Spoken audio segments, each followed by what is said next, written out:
If you've been putting off SEO as part of your blogging strategy, then you're not alone. But times have changed, and putting it off any further will only hurt your blog's growth. Want to know why? Well, in this video, I'm going to share with you 5 reasons why us bloggers can't ignore SEO anymore.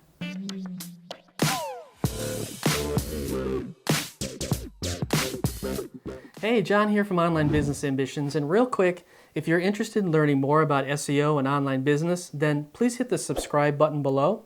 I've got more videos coming that you don't want to miss. Okay, so let's talk about the 5 reasons why us bloggers can't ignore SEO anymore. Reason number 1, SEO is important for long-term growth. So for the most part, search engine traffic is consistent, and consistent traffic is what you need for long-term growth. Now, it does take some time to get SEO traffic established, but once it is, you can often count on that traffic month after month. And as you build up more blog posts over time, your overall traffic will go up as well. So plan on spending time optimizing your blog posts for search, and then be rewarded with long-term traffic from your results. Okay, reason number 2, Pinterest doesn't drive traffic like it used to. So in the past, bloggers could really count on Pinterest for driving traffic to their blog posts. And that's still the case to some extent.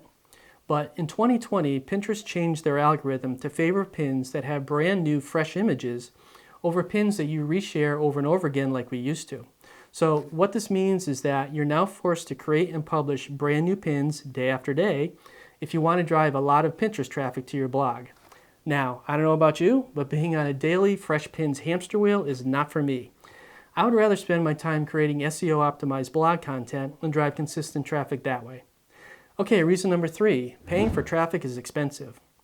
So another way to drive traffic is to pay for it. And I've dabbled with ads from several different platforms, including Pinterest, Google, Facebook, and others. And I think ads are great if you have the budget to pay for them. But with that said, I've noticed that every year, ads get more and more expensive to run. And from what I've seen, I think it's because of increased competition. More and more bloggers are running ads, and as a result, they're becoming more and more expensive. Now, when you're just starting your blog, you usually don't have the budget to invest in ads anyway. You do, however, have time to invest, and focusing on SEO won't cost you anything more than your own time and effort. Now, before we move on to the last 2 reasons why SEO can't be ignored, I want to tell you about something I'm giving away that I think you'll like. It's a free, downloadable blog post SEO checklist, and it tells you exactly what to do to help your blog posts rank higher and get more traffic. And you can use it over and over again with every blog post that you write. So to get it, just click on the link in the description below. Okay, back to the list. Let's move on to the 4th reason bloggers can't ignore SEO anymore. And that is the social platforms want people to stay on those platforms.